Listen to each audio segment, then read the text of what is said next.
Algérie-Mali, c'est certain que je reviendrai, parce qu'avec les généraux idiots, ils peuvent nous faire une catastrophe au niveau du Sud. Eh bien, cette affaire de Donald Trump, des États-Unis d'Amérique pour le Sahara occidental, etc., Algérie, Maroc, etc. Aux généraux algériens, à l'État algérien, aux Marocains, vous allez revenir tous vers au moins une partie des solutions que j'ai proposées. Au moins une partie. Parce que j'en ai proposé 3 ou 4. En partie. Dès à présent, l'État algérien doit foutre en l'air tous ses représentants à l'ONU, doit foutre en l'air le ministre des Affaires étrangères. Ce n'est pas avec ces bombes qui ont animé la catastrophe. La catastrophe, c'est les généraux et c'est lui qui se prend pour le président, qui vont renégocier avec les États-Unis d'Amérique. Dès à présent, la question, je suis très très satisfait par l'ordre de Donald Trump. Hein. Ça va bouger là. Dès à présent, la question du rapatriement des Sahraouis doit être mise sur la table. Parlons sur ça. Il y a ce qu'on appelle dans les manuels, dans les procédures du Conseil de sécurité de l'ONU, il y a ce qu'on appelle the peacekeeping. The peacekeeping, peacebuilding. Préparer la paix avec des négociations, des accords internationaux, construire la paix. Ça, il y a des phénomènes de justice qui doivent être instaurés, etc. Et peacekeeping, le maintien de la paix, c'est-à-dire installer des administrations capables de porter le peacebuilding. Donc, ça, c'est il y a de peacemaking, de peacekeeping et de peacebuilding. Ça, c'est du long terme. Après ça, dans ces opérations, il y a ce qu'on appelle les DDR. DDR, c'est Demobilisation, Demilitarization and Reintegration, Rehabilitation, Reinsertion, etc. Le R, là, vous pouvez mettre autant de R que vous voulez. Maintenant, les militaires sahraouis, là, ils doivent redéposer leurs armes sous les ordres de Trump, hein, si cette opération est maintenue. Et comme par, je sais pas, surprise, il y a un ministre des Affaires étrangères du Sahara occidental à Genève. Il sort, je sais pas moi, il tombe là comme ça du ciel, là. Donc il y a ces histoires de désarmement des militaires sahraouis dans le cadre des ordres que donnera Trump.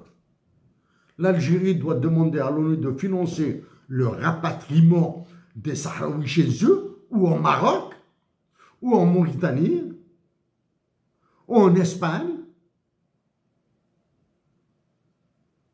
Ok? L'Algérie prendra sa part et l'Algérie mettra sur la table. Messieurs, où les réfugiés sahraouis réintégreront leur pays d'origine, et l'Algérie fera l'effort humanitaire de garder les enfants et leurs familles. Ils ont des tentes, ils ont, j'ignore tout de leurs habitations, j'ignore tout de leurs membres, mais ceux qui veulent rester en Algérie doivent être dispatchés à travers tout le territoire national. Sinon, ils vont nous faire des ghettos. Sinon, dans moins de 2 ans, ils nous feront des émeutes. Chers compatriotes d'Algérie, chers compatriotes africains, pour terminer, je dois présenter ça.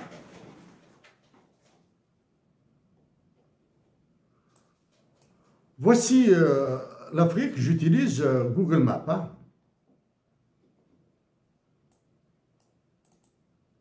Google Maps, c'est mieux à voir. Le dernière catastrophe, elle est là. Madagascar. Emmanuel Macron est parti comme un éclair au Madagascar. Il dit pas d'ingérence étrangère. Lui, oui. La Réunion est en ébullition. Mayotte avec les Maoris. Tout ça, ce sont des territoires français et nous pas. Les Africains, ils ont une Assemblée générale de l'Union africaine, ils ont un tribunal, ils ont des droits de l'homme, ils ont Mayotte. L'Afrique du Sud, elle chute. Elle va vers une catastrophe. J'ai parlé de l'aide publique au développement qui est devenue quasi nulle. La famine, l'Afrique du Sud.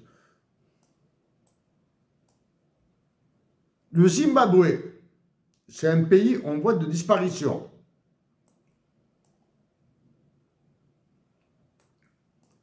Le Malawi,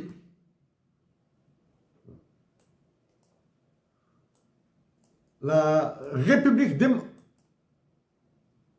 Ah, désolé là. Ça prendra 2 secondes.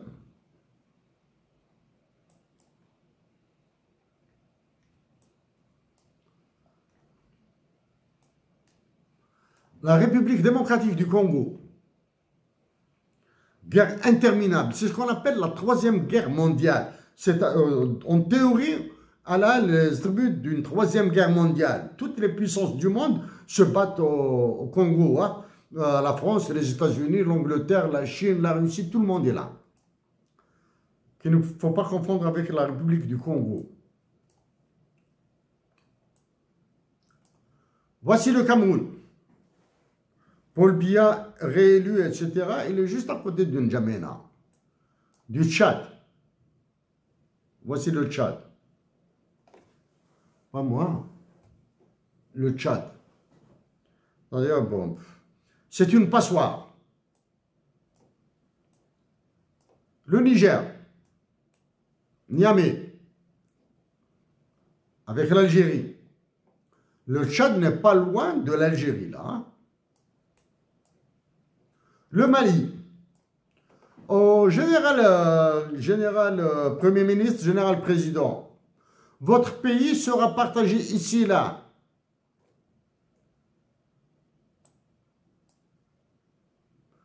Il sera au niveau de l'Éré, là, hein? Nafunke, hein? Parce que pour les Américains, vous êtes incapables de gérer un tel pays, une telle surface. Et en faisant ça, ils vont nous créer un Kosovo dans le sud de l'Algérie, là. Le Sénégal qui est en train, il est là, le Sénégal, hein, qui est en train de s'entendre avec la Mauritanie pour bloquer le Mali.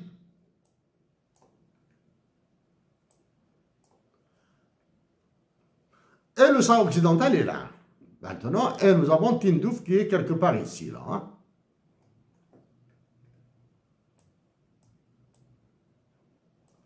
Tout ce qui est jaune là, tout ça,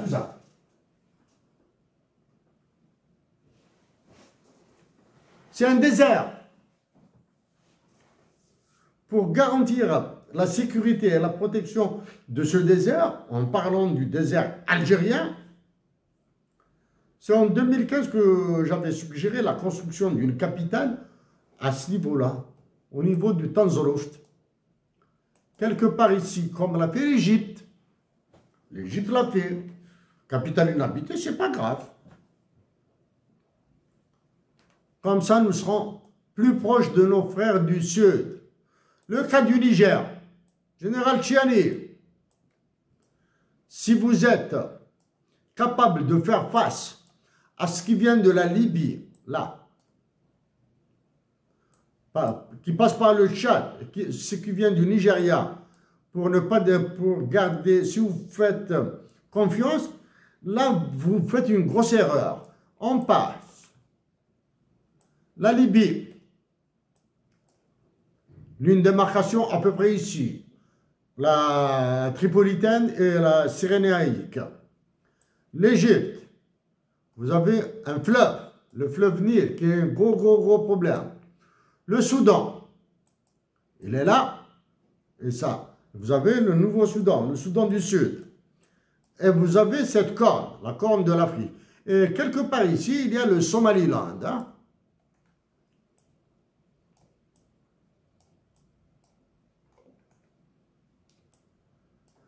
Djibouti, l'Érythrée, donc vers le Yémen et l'Arabie Saoudite, tout est proche. Donc voici, la République centrafricaine, je n'ai que de la pitié pour eux, pauvre pays.